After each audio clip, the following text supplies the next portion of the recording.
কুরআন কুরআন কুরআন কুরআন জীবন করে সুমহান কুরআন কুরআন সরল পথের পয়গাম কুরআন কুরআন। আসসালামু আলাইকুম ওয়া রাহমাতুল্লাহি ওয়া বারাকাতুহু।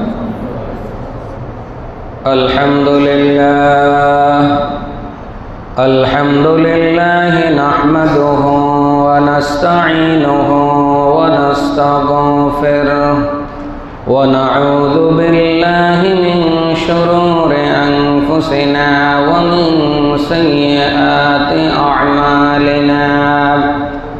من يهد الله فلا مضل له ومن يضلله فلا هادي له ونشهد أن لا إله إلا الله وحده لا شريك له ونشهد أن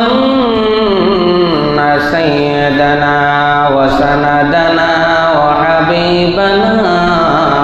وحبيب قلوبنا ومولانا محمد الذي أرسله بالحق بشيرا ونذيرا وداعيا إلى الله بإذنه وسراجا منيرا. أما بعد فقد قال الله تعالى في كلامه المجيد وفي فرقانه الحميد. أعوذ بالله من الشيطان الرجيم. بسم الله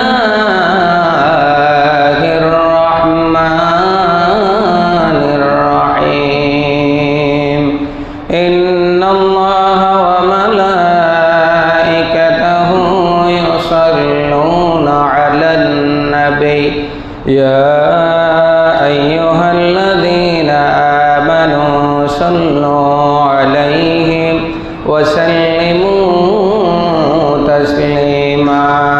درود شريف পড়ে اللهم صل على سيدنا محمد وعلى آل محمد كما صليت على إبراهيم وعلى آل إبراهيم إنك حميد مجيد.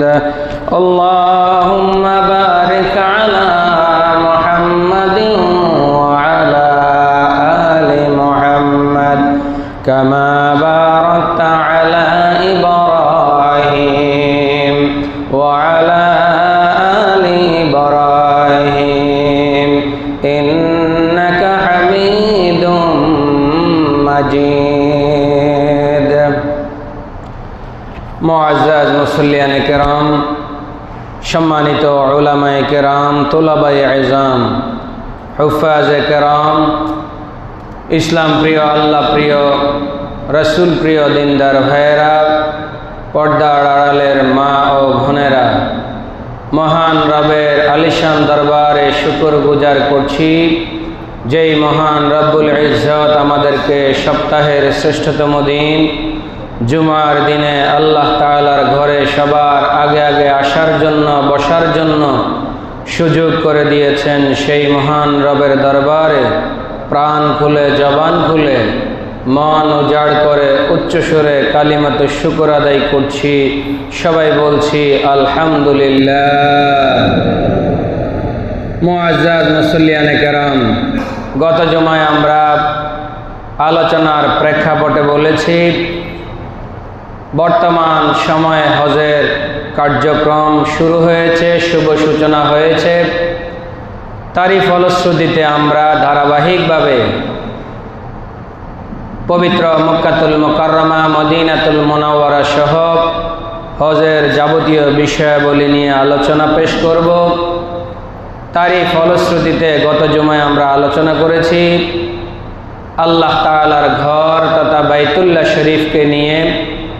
এই বাইতুল্লাহ শরীফের শ্রেষ্ঠত্ব কি, বাইতুল্লাহ শরীফের মর্যাদা কি, বাইতুল্লাহ শরীফকে নিয়ে কিছু অবাক করা তথ্য আমরা আপনাদের সামনে উপস্থাপন করার চেষ্টা করেছি। তারই ধারাবাহিকতায় আজকে আমরা আলোচনা করব পবিত্র হজের পরিচয়, প্রকারভেদ এবং তার গুরুত্ব এবং ফজিলত, এ বিষয়ে আমরা আলোচনা পেশ করব। আল্লাহ রাব্বুল আলামিন আমাদের সকলকে মনোযোগ দিয়ে কথাগুলো শোনার জন্য সুযোগ করে দেন। সবাই বলি আমিন। প্রিয় ভাইয়েরা আমার, প্রিয় ভাইয়েরা আমার, আল্লাহ রাব্বুল আলামিন এই পৃথিবীতে আমাদেরকে মুসলমান বানিয়ে পাঠিয়েছেন, আমাদেরকে নবীর উম্মত হিসেবে এই পৃথিবীতে পাঠিয়েছেন, আমাদেরকে মুমিন হিসেবে এই পৃথিবীতে পাঠিয়েছেন, আমাদেরকে মুসলমান পরিবারে জন্মগ্রহণ করে আল্লাহ তাআলা এই পৃথিবীতে পাঠিয়েছেন। এই জন্য আল্লাহ তাআলার কাছে আমরা শুকরিয়া আদায় করছি, আলহামদুলিল্লাহ। আল্লাহ রাব্বুল আলামিন মুসলমানদের জন্য, মুমিনদের জন্য, ইসলাম প্রিয় মানুষদের জন্য, আল্লাহ প্রিয় মানুষদের জন্য, রাসূল প্রিয় মানুষদের জন্য এই পৃথিবীর জিন্দেগিকে, পারিবারিক জীবনকে, নিজের সামাজিক জীবনকে, সহ রাষ্ট্রীয় জীবনকে সুন্দরভাবে পরিচালনা করার জন্য আমাদের জন্য কতগুলো হুকুম আহকাম নির্ধারণ করে দিয়েছেন। ইবাদতের ক্ষেত্রে যেমন দিয়েছেন, পরিবারের ক্ষেত্রেও তেমন দিয়েছেন, সমাজ পরিচালনার ক্ষেত্রেও তেমন দিয়েছেন, রাষ্ট্র পরিচালনার ক্ষেত্রেও তেমন হুকুম আহকাম দিয়েছেন। তারই ফলশ্রুতিতে ইবাদতের অন্যতম একটি আইটেম হিসাবে আল্লাহ রাব্বুল আলামিন আমাদের উপরে একটি বিধান ফরজ করে দিয়েছেন। সেই বিধানটার অন্যতম নাম হচ্ছে হজ। সুবহানাল্লাহ কোন? সেই বিধানটার নাম কি? হজ। প্রিয় ভাইয়েরা আমার, এই হজ সম্পর্কে আলোচনা করতে গেলে এক নম্বরে আমাদেরকে জানতে হবে হজটা আসলে আল্লাহ তাআলার পক্ষ থেকে আমাদের জন্য কি বার্তা দেয়।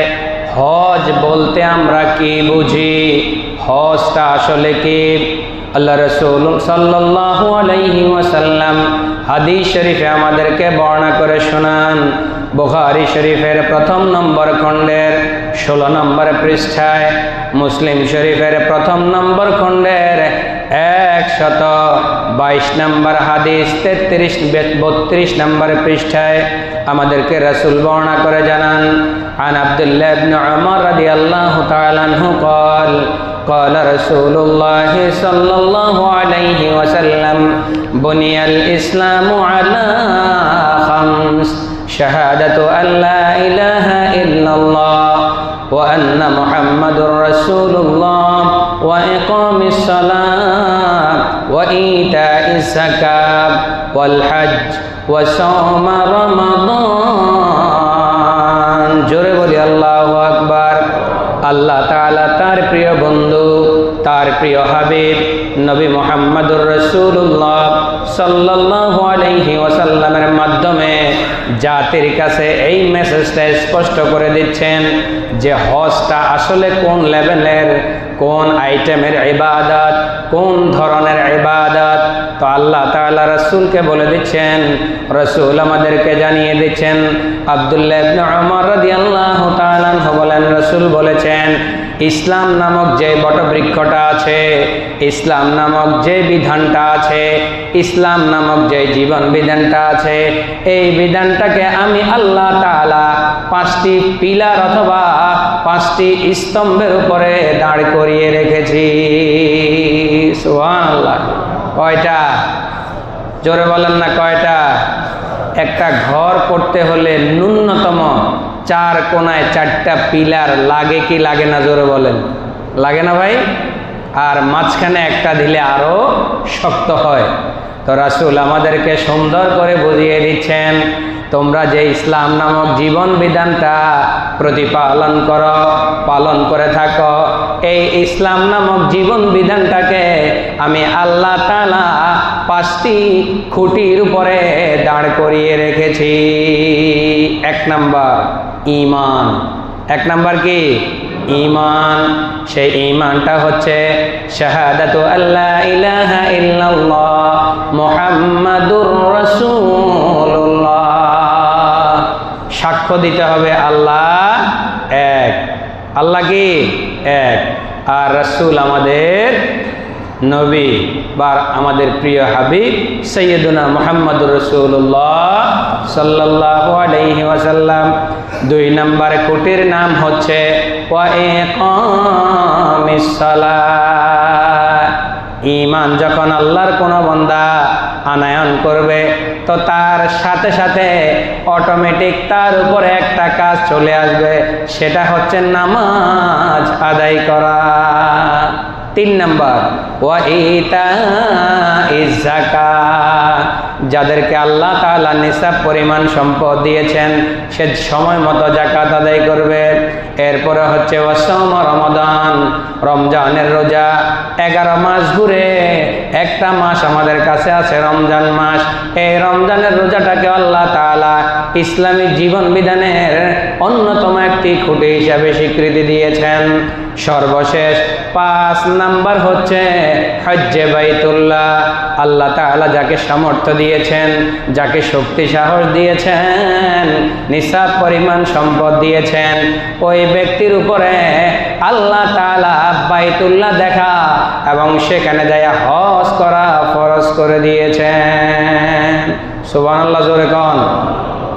তাহলে হজটা যেন তেন ইবাদত নয়, এটা ইসলাম যে 5টি খুঁটির উপরে দাঁড়িয়ে আছে, ইসলাম যে 5টি পিলারের উপরে দাঁড়িয়ে আছে, ইসলাম যে 5টি স্তম্ভের উপরে দাঁড়িয়ে আছে, তার অন্যতম একটি পিলার, অন্যতম একটি স্তম্ভ, অন্যতম একটি খুঁটির নাম হচ্ছে হজ। আপনি যেরকম ঘর করতে এক কোণার একটা পিলার বাদ দিলে যেরকম ওই ঘর টিকে থাকার কোনো সম্ভাবনা যেমন নাই, ঠিক তেমনিভাবে ইসলাম যে 5টি খুঁটির উপরে দাঁড়িয়ে আছে, একটাকেও যদি অস্বীকার করেন বা মান্য করতে গাফিলতি করেন, মনে করতে হবে আপনার ঈমান নাই। এজন্য হজটা হচ্ছে অত্যন্ত গুরুত্বপূর্ণ একটা স্তম্ভের নাম। প্রিয় ভাইয়েরা আমার, আসুন 2 নম্বরে আমরা জেনে নেই এই হজটা কাকে বলে। হজের মৌসুম যেহেতু আমাদের মাঝে চলমান, হজ কাকে বলে, হজ কাকে বলে এ বিষয়ে আমরা জানব। শাব্দিক যদি অর্থে আমরা ধরি তাহলে লোগাতের যেই কিতাবগুলো আছে, অভিধানের যেই কিতাবগুলো আছে, সেই কিতাবগুলোর মধ্যে হজের আবিধানিক অর্থ বর্ণনা করা হয়েছে। আল কসদু আবিল ইরাদাতু আবিজ জিয়ারা। হজের শাব্দিক অর্থ হচ্ছে সংকল্প করা, দৃঢ় প্রতিজ্ঞা করা, জিয়ারাত করা। আর অনেকগুলো অর্থ আছে, আমরা সেই দিকে গেলে সময় চলে যাবে। আর হজের পারিভাষিক অর্থ, হজ কাকে বলে, আল্লামা বদরুদ্দিন আইনি রহমতুল্লাহি আলাইহি অত্যন্ত প্রখ্যাত জলিলুল কদর মনীষী, তিনি তার কিতাবের মধ্যে উল্লেখ করেছেন, আল হজ্জু হুয়াল কসদু ইলা জিয়ারাতিল বাইতিল হারাম লিতাকাররুবি ইলাল্লাহি আযজা ওয়া জাল্লা ফি ওয়াক্তিন মাকসুসিন বিআফআলিন মাকসুসিন বিআরকানিন মাকসুস। প্রখ্যাত আলেমে দ্বীন, ইসলামী চিন্তাবিদ আল্লামা বদরুদ্দিন আইনি রহমতুল্লাহি আলাইহি আমাদেরকে হজের পরিচয় জানিয়ে দিচ্ছেন। তিনি বলছেন হজটা হচ্ছে এমন একটা সংকল্প, এমন একটা দৃঢ় প্রতিজ্ঞা, এমন একটা অঙ্গীকার। সেই অঙ্গীকারটা কিসের? জিয়ারাতু বাইতিল্লাহ। আপনি আল্লাহর ঘর জিয়ারত করতে যাবেন, আল্লাহর ঘর তাওয়াফ করতে যাবেন, আল্লাহর ঘর দেখতে যাবেন। সুবহানাল্লাহ বলেন। কি উদ্দেশ্যে যাবেন? লিতাকাররুবি ইলাল্লাহি আযজা ওয়া জাল্লা। আল্লাহ তাআলার নৈকট্য পাওয়ার জন্য, আল্লাহ তাআলার ভালোবাসা পাওয়ার জন্য, আল্লাহ তাআলার সন্তুষ্টি পাওয়ার জন্য। এই ছাড়া আর কোনো উদ্দেশ্য থাকা যাবে? কথা বলেন না, থাকা যাবে? হজের একমাত্র উদ্দেশ্য কার সন্তুষ্টি? জোরে বলেন কার? আল্লাহ। এজন্য তিনি বলছেন হজটা হচ্ছে ওই ইবাদতকে বলা হয় যে ইবাদতের জন্য আপনি সংকল্প করবেন, প্রতিজ্ঞা করবেন, নিয়ত করবেন। কি নিয়ত? আপনি বাইতুল্লাহ জিয়ারতে যাবেন, আর এই জিয়ারতের উদ্দেশ্য থাকবে কাকে সন্তুষ্ট করা? আল্লাহকে সন্তুষ্ট করা। আর এই কাজটা আপনি আপনার মতো করলে হবে না, নির্দিষ্ট ফি ওয়াক্তিন মাকসুসিন, নির্দিষ্ট সময়ে যেতে হবে। বিআফআলিন মাকসুসিন, নির্দিষ্ট কাজ করতে হবে। বিআরকানিন মাকসুসিন, নির্দিষ্ট ফরজ ওয়াজিব সব কিছু মেনে আপনি বাইতুল্লাহ জিয়ারতের উদ্দেশ্যে যাবেন, বাইতুল্লাহকে তওয়াফ করার উদ্দেশ্যে যাবেন। শর্ত হচ্ছে একমাত্র সন্তুষ্টির উদ্দেশ্য কার থাকা লাগবে? জোরে বলেন কার? আল্লাহ। আলহামদুলিল্লাহ, এই বছর যারা গিয়েছেন, আগামীতে যারা যাবেন, আমরা যেন প্রত্যেকেই যেন এই বাইতুল্লাহ জিয়ারতের যে সফরটা, এটা যেন সম্পূর্ণ কার সন্তুষ্টির জন্য করতে পারে? জোরে বলেন, আরো জোরে বলেন কার? এই জন্য আল্লাহ তাআলা বলছেন 1 নম্বর পারার 2 নম্বর সূরা, সূরাতুল বাকারার 196 নম্বর আয়াত আল্লাহ তাআলা বলছেন ওয়া আতিমুল হাজ্জা ওয়াল উমরাতা লিল্লাহ। নিজের নামের আগে দিয়ে আল হাজ লাগানোর জন্য, নিজের নামের আগে দিয়ে হাজি লাগানোর জন্য হজ করা যাবে না। নিজের নামের আগে দিয়ে আল্লাহ শব্দটা ব্যবহার করার জন্য হজে যাওয়া যাবে না। কাউন্সিলর নির্বাচন করবেন হজে না গেলে, হাজি অমুক আলী লেখা যাবে না। মেম্বার নির্বাচন করবেন, এমপি নির্বাচন করবেন, আপনি মেয়র নির্বাচন করবেন, মন্ত্রী হবেন, প্রতিমন্ত্রী হবেন, এমপি হবেন। এই টাইমটাতে যদি একটু হজে না যায়, তাহলে আগামী বছর কিভাবে নিজের নামের আগে দিয়ে হাজি লাগানো যাবে? এই নিয়তে কোনোভাবেই হজ এবং উমরা করা যাবে? জোরে বলেন যাবে? এজন্য আল্লাহ তাআলা স্পষ্টভাবে বলে দিয়েছেন হজ হবে, উমরা হবে কেবলমাত্র, শুধুমাত্র, একমাত্র কার জন্যে? আরো জোরে বলেন না আল্লাহর নামটা কার জন্যে? আল্লাহ বলছেন ওয়া আতিমুল হাজ্জা ওয়াল উমরাতা লিল্লাহ। হজ করো, উমরা করো, কার জন্যে? আরে বলেন না কার জন্যে? আল্লাহর জন্য। আল্লাহ তাআলা আমাকে, আপনাকে, আমাদের সবাইকে মক্কা মদিনা জিয়ারা করার সুযোগ করে দেন। সবাই বলি আমিন। প্রিয় ভাইয়েরা আমার, 3 নম্বরে আমাদেরকে জানতে হবে এই হজের মতো গুরুত্বপূর্ণ বিধানটা কয়ভাবে করা যায়, কয় শ্রেণীতে করা যায়, কয় প্রকার ভেদে করা যায়। আল্লাহ রাসূল সাল্লাল্লাহু আলাইহি ওয়াসাল্লাম আমাদেরকে জানিয়েছেন, সাহাবায়ে কেরাম আমল করে দেখিয়েছেন, তাবেঈনে কেরাম আমল করে দেখিয়েছেন, সর্বোপরি ফুকাহায়ে কেরাম আমাদেরকে নির্দিষ্ট করে দিয়েছেন হজের এই বিধানটাকে 3টা পদ্ধতিতে পালন করা যায়। কয়টা? জোরে বলেন কয়টা? একটার নাম হচ্ছে হজ্জে ইফরাদ, একটার নাম হচ্ছে হজ্জে ইফরাদ। 2 নম্বরটার নাম হচ্ছে হজ্জে তামাত্তু, 3 নম্বরটার নাম হচ্ছে হজ্জে কিরান। কয় প্রকার? জোরে বলেন কয় প্রকার? 3 প্রকার। হজ্জে ইফরাদ, এটা হজ মানেই হচ্ছে কঠিন ইবাদত। নামাজ পড়তে টাকা লাগে? একটু জবাব দেন। নামাজ পড়তে টাকা লাগে? খুব বেশি কষ্ট হয় না। রোজা রাখতে টাকা লাগে? কিন্তু একটু কষ্ট হয়, 14-15 ঘন্টা। কিন্তু ইসলামের মধ্যে ইবাদতগুলা ভিন্ন ভিন্ন আছে। কিছু ইবাদত আপনার মালি ইবাদত, এটা আপনার অর্থের সাথে সম্পৃক্ত। যাকাত, এটা কি অর্থের সাথে সম্পর্কিত না শরীরের সাথে সম্পর্কিত? আর্থিক।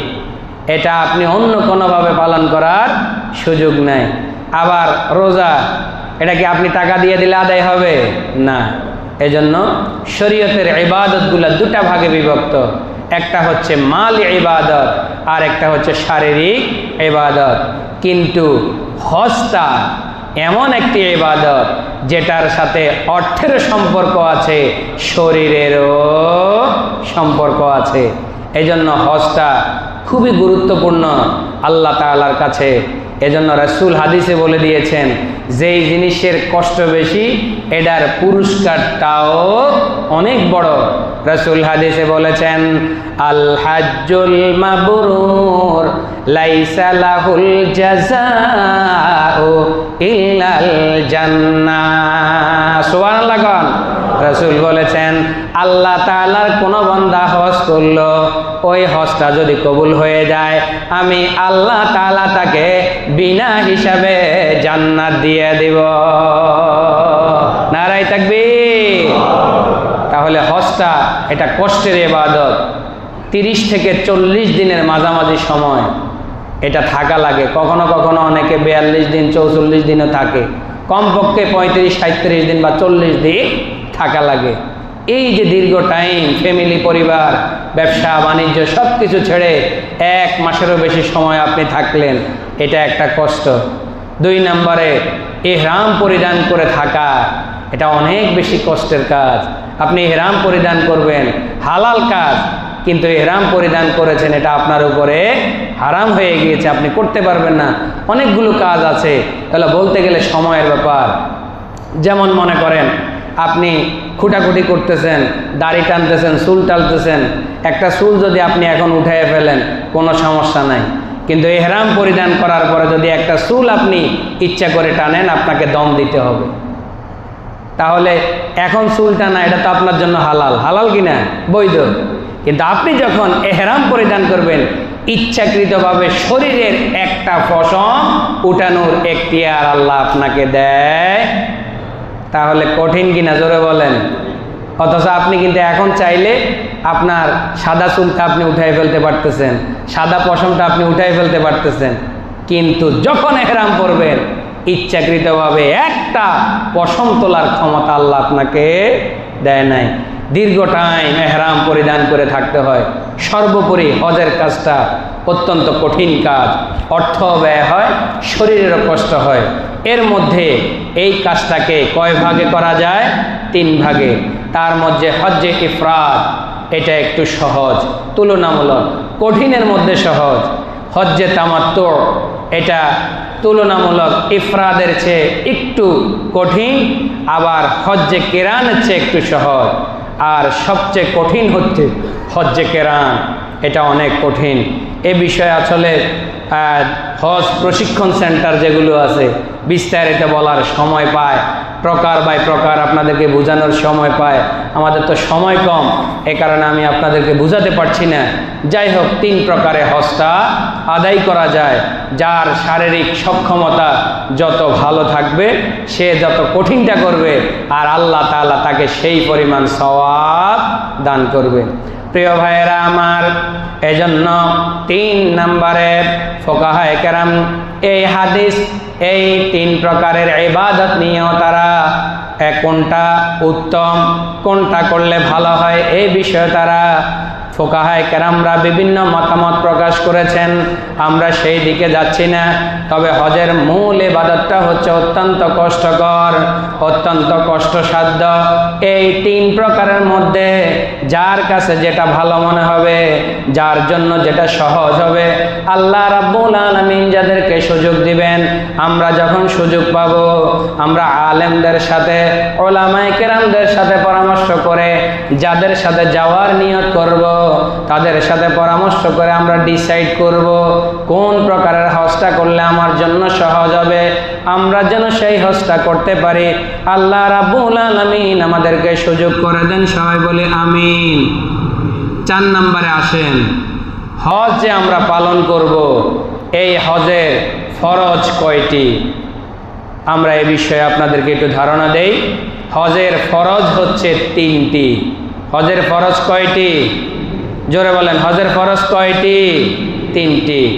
একটা হচ্ছে ইহরাম পরিধান করা, 2 নম্বর হচ্ছে আরাফার ময়দানে 9 তারিখে অবস্থান করা, 3 নম্বর হচ্ছে তাওয়াফে জিয়ারত 10, 11, 12 এই 3 তারিখের মধ্যেই একটি তাওয়াফ করতে হবে বাইতুল্লাহকে ঘিরে, এটাকে তাওয়াফে জিয়ারত বলা হয়ে থাকে। এই 3টা কাজ হচ্ছে হজের ফরজ কাজ। 1 নম্বর হচ্ছে ইহরাম পরিধান করা, 2 নম্বর হচ্ছে উকুফে আরাফা অর্থাৎ আরাফার ময়দানে 9 তারিখে অবস্থান করা। আল্লাহর কোনো বান্দা যদি হজের সমস্ত কাজ করলো কিন্তু কোনো কারণে 9 তারিখে আরাফার ময়দানে আধা ঘন্টার জন্যেও অবস্থান করতে পারল না, তার হজ কবুল হবে। খুবই গুরুত্বপূর্ণ, একটা ফরজ বিধান ছুটে গেলেও তার হজ হবে না। এজন্য হজের ফরজ 3টি, আমরা এগুলা খুব ভালো করে জানবো যারা ইনশাল্লাহ আগামীতে যাওয়ার নিয়ত করব। 1 নম্বর হচ্ছে ইহরাম পরিধান করা, 2 নম্বর হচ্ছে আরাফার ময়দানে অবস্থান করা, 3 নম্বর হচ্ছে তাওয়াফে জিয়ারত করা। আসুন প্রিয় ভাইয়েরা, 5 নম্বরে আমরা জেনে নেই হজের ওয়াজিব কয়টি। এটা নিয়ে ফুকাহায়ে কেরামদের মধ্যে ইখতিলাফ আছে। তার মধ্যে ইমামে আজম আবু হানিফা রহমতুল্লাহ আলাইহি বলছেন হজের ওয়াজিব হচ্ছে 5টি। হজের ওয়াজিব কয়টি? অন্যান্য উলামায়ে কেরাম ইমামরা আরও 2-1টা বেশি বলেছেন। তার মধ্যে 1 নম্বর হচ্ছে মুজদালিফায় অবস্থান করা। এগুলোর প্রত্যেকটার আলাদা আলাদা শানে নজুল আছে, বলতে গেলে সময়ের ব্যাপার। আলহামদুলিল্লাহ যাওয়ার সুযোগ হয়েছে, দেখে এসেছি। 2 নম্বর হচ্ছে সাফা মারোয়া সাই করা, 7 বার দৌড়াদৌড়ি করা, এটা হচ্ছে হজের ওয়াজিব কাজ। 3 নম্বর হচ্ছে 3টা জামরা আছে। শয়তান যেখানে ইসমাইল আলাইহিসসালাতু ওয়াসসালামকে ধোঁকা দিয়েছেন, সেই 3টা জামরার মধ্যে কঙ্কর নিক্ষেপ করা, এটা হজের ওয়াজিব কাজ।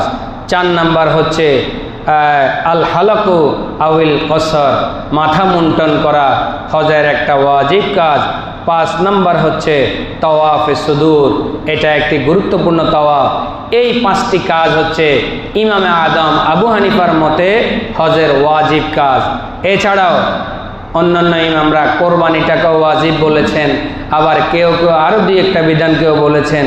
যাই হোক, আমরা বিস্তারিত আলোচনা করার সময় নাই। আল্লাহ রাব্বুল আলামিন এ বিষয়ে আমাদেরকে কোরআনুল কারীমের 1 নম্বর পারার 2 নম্বর সূরাতুল বাকারার 158 নম্বর আয়াতে আমাদেরকে বলছেন, ইন্নাস সাফা ওয়াল মারওয়াতা মিন শাআইরিল্লাহ। সুবহানাল্লাহ বলেন, আরো জোরে কোন সুবহানাল্লাহ। বর্তমানে সেই পাহাড়গুলা কিছুই নেই। সাফা পাহাড়টা একটু খণ্ড বিশেষ ওনারা গ্লাস করে রেখেছেন, মারোয়া পাহাড়টা টোটালি নাই, শুধুমাত্র নিচের জমিনের একটা অংশকে পাথরের মতো কালার করে রেখেছেন। ওইখানে সাফার যে অংশটা আছে সেই অংশে পিলার পাহাড়ের মতো কিছু অংশ আছে, মারোয়াটা একবারে টোটালি বর্তমান সময়ে নাই। কিন্তু আল্লাহ তাআলা কোরআনের মধ্যে এই 2টা পাহাড়কে আল্লাহ তাআলার অন্যতম নিদর্শন হিসেবে কোরআনের মধ্যে স্বীকৃতি দিয়েছেন। সুবহানাল্লাহ বলেন, আরো জোরে কান সুবহানাল্লাহ। এই পাহাড় 2টার মধ্যে আপনারা জানেন হযরতে হাজরা আলাইহিসসালাতু ওয়াসসালাম তিনি তার প্রিয় পুত্র ইসমাইল আলাইহিসসালাতু ওয়াসসালামের পানির জন্য দৌড়াদৌড়ি করছিলেন, কিন্তু আল্লাহ তাআলা দেখেন একজন মহিলার আমলকে এতটা সন্তুষ্ট হয়েছেন, সন্তুষ্ট হয়ে কোরআনের মধ্যে সেটার নিদর্শন তিনি উল্লেখ করে দিয়েছেন। পাশাপাশি সারা পৃথিবী থেকে যত মুমিন মুসলমান উমরা করতে যাক, হজ করতে যাক, এ সাই করাকে আল্লাহ তাআলা সকলের জন্য ওয়াজিব করে দিয়েছেন। জোরে কোন সুবহানাল্লাহ। আল্লাহ তাআলা সেই 2টা পাহাড়ের স্বীকৃতি কোরআনের মধ্যে দিয়েছেন। প্রিয় ভাইয়েরা আমার, 6 নম্বরে আসেন, হজ কাদের উপরে ফরজ, কারা এই হজটা করবেন। 7টি শর্ত জুড়ে দেওয়া হয়েছে। এক নম্বরে যিনি হজ করবেন তিনি জ্ঞানবান হতে হবে, পাগলের উপরে হজ ফরজ নয়। 2 নম্বর মুকাল্লাফ বিশ্বরা, শরীয়তের হুকুম আপনার উপরে আবর্তিত হতে হবে, বালেগ হতে হবে, প্রাপ্তবয়স্ক হতে হবে। 3 নম্বর স্বাধীন হতে হবে। 4 নম্বর অত্যন্ত গুরুত্বপূর্ণ বিষয়, গত জুমায় বলেছি, শারীরিক সক্ষমতা দেখতে হবে। আজকে আমাদের সমাজে মুরব্বিয়ানে কেরাম যারা আছেন, থুতুইরা বুড়া হয়ে গেলে তখন উনি নিয়ত করে যে আমি এবার আল্লাহ নিলে হজে যাব।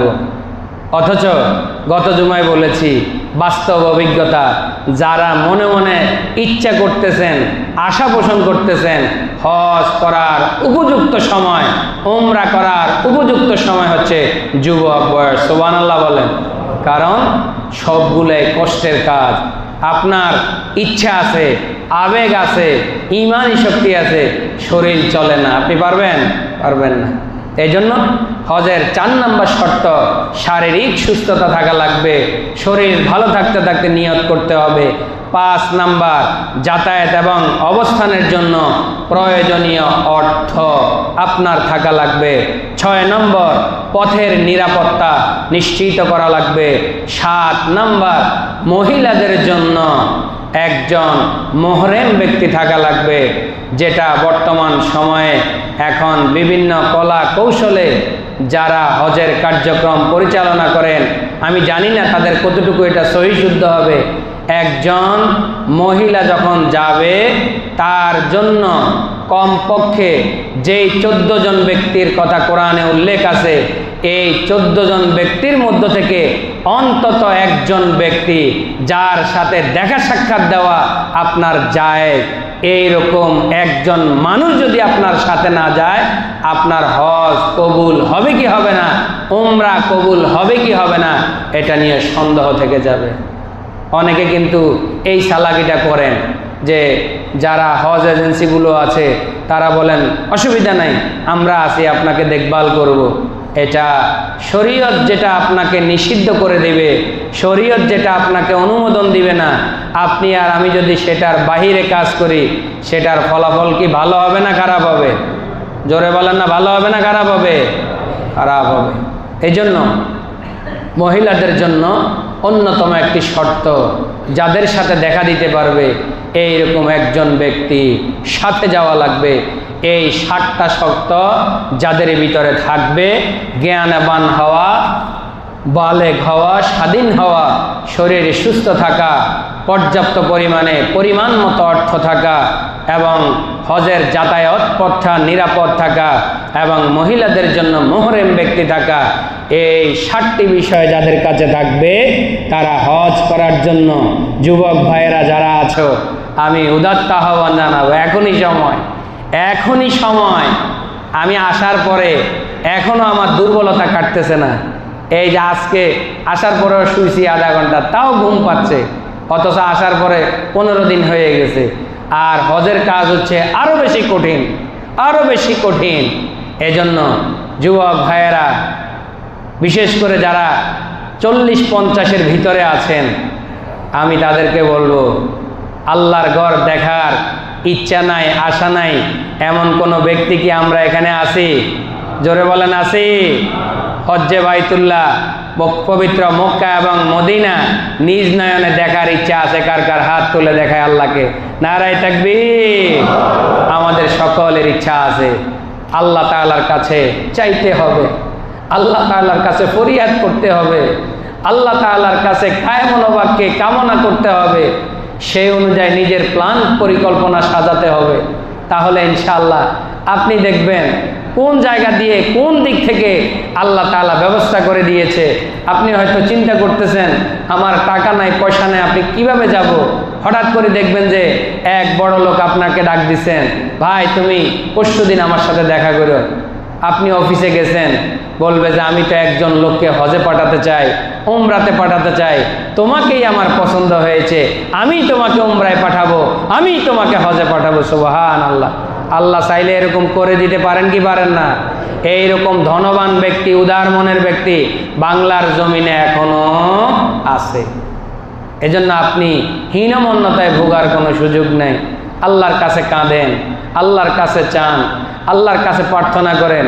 আমি তো কথা বলার সময় নাই, আমার মায়ের কথায় আমি বলি, আমার আম্মু অভিব্যক্তি প্রকাশ করছেন, আমি জীবনে কোনো দিন কল্পনাও করি নাই যে আমি আল্লাহর ঘর ধরতে পারবো, আল্লাহর ঘরে যাইতে পারবো। কিন্তু আমার জন্য প্রাণ ভরে দোয়া করেছে যে আমি আল্লাহ তাআলা আমাকে যাওয়ার সুযোগ করে দিয়েছেন আপনাদের দোয়ায়। আমি গিয়েছি, এটা শোনার সাথে সাথে কোনো কিছু শুনবে না, যাবেই যাবে। আলহামদুলিল্লাহ, আল্লাহ তাআলা ঘুরিয়ে নিয়ে এসেছেন। চোখের পানি ফেলে ফেলে প্রত্যেকটা জায়গায় দোয়া করেছে, মাবুদ আমি তো আশার ছিলাম না, আমি কোনোদিন কল্পনাও করি নাই এই অসুস্থ শরীরে নিয়ে, হার্টের রোগী, অপারেশনের রোগী, ভারী শরীরের মানুষ, তারপরও আল্লাহ তাআলা নিয়ে গিয়েছেন। এজন্য আমার কাছে জ্বলন্ত প্রমাণ আছে। অতএব আপনি হতাশ হবেন না, আপনি নিরাশ হবেন না, আপনি হতাশায় ভুগবেন না। আপনার কাছে টাকা নাই, সমস্যা নাই, আপনি কাঁদতে থাকেন আল্লাহর কাছে, চোখের পানি ফেলতে থাকেন, দেখবেন কোনো না কোনো সময় এক ব্যক্তি আপনাকে ডাক দিয়েছে, আপনাকেই পাঠাবে। এইরকমভাবে আল্লাহ ব্যবস্থা করে দিতে পারেন কি পারেন না? জোরে বলেন। আল্লাহর সেই ক্ষমতা আছে না নাই? এজন্য প্রিয় ভাই, নিয়ত করে ফেলে, ইনশাআল্লাহ আল্লাহ তাআলা কবুল করবেন। প্রিয় ভাইয়েরা আমার, হজকে নিয়ে এতক্ষণ পর্যন্ত যে আলোচনা পেশ করেছি, হজের বিধানাবলী নিয়ে আলোচনা করেছি, এই হজটাকে পালন করার জন্য 7 নম্বরে আল্লাহ তাআলা আমাদেরকে নির্দেশনা দিয়েছেন। 4 নম্বর পারা, 3 নম্বর সূরা আলে ইমরানের 97 নম্বর আয়াত আল্লাহ তাআলা বলছেন, ওয়ালিল্লাহি আলান নাসি হিজ্জুল বাইত, ওয়ালিল্লাহি আলান নাসি হিজ্জুল বাইতি মান ইসতাতাআ ইলাইহি সাবিলা ওয়া মান কাফারা ফাইন্নাল্লাহা গানিয়্যুন আনিল আলামিন। জোরে বলি আল্লাহু আকবার। আল্লাহ তাআলা বলছেন, হজ পালন করার জন্য, হজ ফরজ হওয়ার জন্য যে 7টি শর্ত জুড়ে দেওয়া হয়েছে, এই 7টি শর্ত যাদের মধ্যে থাকবে, মহিলা ব্যতীত 6টি শর্ত যাদের মধ্যে পরিপূর্ণ থাকবে, যাদের অর্থবিত্ত থাকবে, সামর্থ্য থাকবে, আমি আল্লাহ তাআলার ঘরে যাওয়ার জন্য উপযুক্ততা থাকবে, ওই ব্যক্তির জন্য আমি আল্লাহ তাআলা হজকে ফরজ করে দিয়েছি। সুবহানাল্লাহ। কোন হজ কার পক্ষ থেকে ফরজ? জোরে বলেন, কার পক্ষ থেকে? ওয়ামান কাফারা ফাইন্নাল্লাহা গানিয়্যুন আনিল আলামিন। অনেকে আছে বুড়ো হইলে যাবে, বয়স হইলে যাবে, দাড়ি পাকলে যাবে, ছেলেরা এখনো বিয়ে দেয় নাই, মেয়েরা এখনো বিয়ে দেয় নাই, কিভাবে হজে যায়? নাউজুবিল্লাহ, এইরকম চিন্তা মাথায় আনা যাবে না। আপনি যে আগামীকাল বাঁচবেন এটার গ্যারান্টি আছে? জোরে বলেন না আছে? তাহলে আপনি বুড়া বয়সে হজ করবেন, আপনি চিন্তা করেন কিভাবে? আপনি আগামী 2 মাস বাঁচবেন কিনা এটার গ্যারান্টি আপনার কাছে আছে? নাই। এজন্য আল্লাহ বলছেন, যাদের উপরে হজ ফরজ হয়ে গিয়েছে তারা যেন তাড়াতাড়ি হজে চলে যায়। ওয়ামান কাফারা, যেই ব্যক্তি বিলম্ব করতে চায়, যেই ব্যক্তি অস্বীকার করতে চায়, যেই ব্যক্তি অস্বীকৃতি জানাতে চায়, তো আমি আল্লাহ তাআলা তার প্রতি মুখাপেক্ষী না। আপনি আর আমি যদি দৈনিক 5 ওয়াক্ত নামাজ সারা জীবন না পড়ি, আল্লাহর ক্ষমতা একটু কমবে? পরে জোরে কয় না কমবে? আপনি যদি সারা জিন্দিগিতে একদিনও রোজা রাখেন নাই, আল্লাহর ক্ষমতার কোনো কমতি হবে? হজ যদি না করেন আল্লাহর কিছু আসে যাবে না। এজন্য আল্লাহ বলছেন, আমি নির্দেশনা দিয়েছি, তোমাকে হুকুম আহকাম সব বলে দিয়েছি, অর্থবিত্ত দিয়েছি, হজ করার নির্দেশ দিয়েছি, তুমি হজ পালন করো। যদি মনে করো যে না দেরি করে যাবা, একটু বিলম্ব করে যাবা, না যাইলে কি হবে, হজ এটা একটা ইবাদত হইল নাকি, এইরকম টিস্কারি ঠাট্টা মস্করা তুমি যদি করো, তো তোমার ব্যাপারে আমার কোনো দায় আছে? নাই। হাদিস শরীফে এসেছে, মুসলিম শরীফের 1 নম্বর খণ্ডের 442 নম্বর পৃষ্ঠার 3321 নম্বর হাদিস। হযরতে আবু হুরায়রা রাদিয়াল্লাহু তাআলা থেকে বর্ণিত, তিনি বলেন রাসূল বলেছেন, খাতাবানা রাসূলুল্লাহ সাল্লাল্লাহু আলাইহি ওয়াসাল্লাম, একদা বিশ্বনবী নবী মুহাম্মদ রাসূলুল্লাহ সাল্লাল্লাহু আলাইহি ওয়াসাল্লাম আমাদের সামনে ভাষণ দিচ্ছিলেন, খুতবা দিচ্ছিলেন। ফাকালা, তিনি বললেন, আইয়ুহান নাস, হে মানুষ সকল, কাদ ফারাদাল্লাহু আলাইকুমুল হাজ্জা ফাহাজ্জু, আল্লাহ তাআলা তোমাদের উপরে যাদের সামর্থ্য আছে হজ ফরজ করে দিয়েছেন, ফাহাজ্জু, অতএব তোমরা হজের নিয়ত করে ফেলো। ফাকালা রাজুলুন, এক সাহাবী বলে উঠল, আকুল্লু আমিন ইয়া রাসূলুল্লাহ, হজ কি আল্লাহ তাআলা আমাদের উপরে প্রতি বছর ফরজ করেছেন? তখন রাসূল চুপ রইলেন। ওই সাহাবী আবার বললেন, রাসূল বলেন না প্রতি বছর কি আমাদের উপরে হজ ফরজ? রাসূল চুপ রইলেন। আবার একই প্রশ্ন করলেন, রাসূল চুপ রইলেন। ফাকালা সালাসান, লোকটি 3 বার এই প্রশ্ন করলেন। তখন রাসূল চতুর্থবার বললেন, এই আপনি থামেন, বেশি প্রশ্ন করতে যাবেন না। আপনি 3 বার প্রশ্ন করেছেন, একবারও যদি আমি হ্যাঁ বলতাম তাহলে ইচ্ছায় অনিচ্ছায় প্রতিটা মুসলমানের উপরে প্রতি বছর হজ ফরজ হয়ে যেত। এজন্য আমি রাসূল চুপ ছিলাম। অতএব আমি যেটা বলেছি, আল্লাহ যাদের উপরে সামর্থ্য দিয়েছেন, হজ ফরজ করে দিয়েছেন, তোমরা হজ করার জন্য মানসিকভাবে প্রস্তুত হয়ে যাও। জোরে কোন সুবহানাল্লাহ। প্রিয় ভাইয়েরা আমার, এই জন্য যুবক ভাইদেরকে আবারও বলছি, গত জুমায় আলোচনা করেছি, এই বাইতুল্লাহ এটাকে দেখার সুযোগ আল্লাহ যাদেরকে দিবেন, আপনি দেখবেন আপনার কলিজা ঠান্ডা হয়ে যাবে, আপনার কলিজা শীতল হয়ে যাবে। এ বাইতুল্লাহ নির্মাণ করেছেন হযরতে ইব্রাহিম আলাইহিস সালাতু ওয়াস সালাম, হযরতে ইসমাঈল আলাইহিস সালাতু ওয়াস সালাম। ইব্রাহিম আলাইহিস সালাতু ওয়াস সালামের সেই স্মৃতি মাকাম ইব্রাহিম এখনো সেখানে আছে। অতএব আমাদের যাদের সুযোগ আছে, আল্লাহ তাআলা যেন আমাদেরকে সময় মতো হজে যাওয়ার, উমরায় যাওয়ার সুযোগ করে দেন। সবাই বলে আমিন। আরো জোরে বলে আমিন। বাইতুল্লাহ দেখার ইচ্ছা আছে কার কার? নারায়ে তাকবীর, নারায়ে তাকবীর। আল্লাহর রাসূলকে নিজ কানে শুনিয়ে সালাম দেওয়ার ইচ্ছা আছে কার কার? আল্লাহ কবুল করে নেন। সবাই বলে আমিন। ওয়া আখির দাওয়ানা আনিল হামদুলিল্লাহি রাব্বিল আলামিন। আসসালামু আলাইকুম ওয়া রাহমাতুল্লাহ।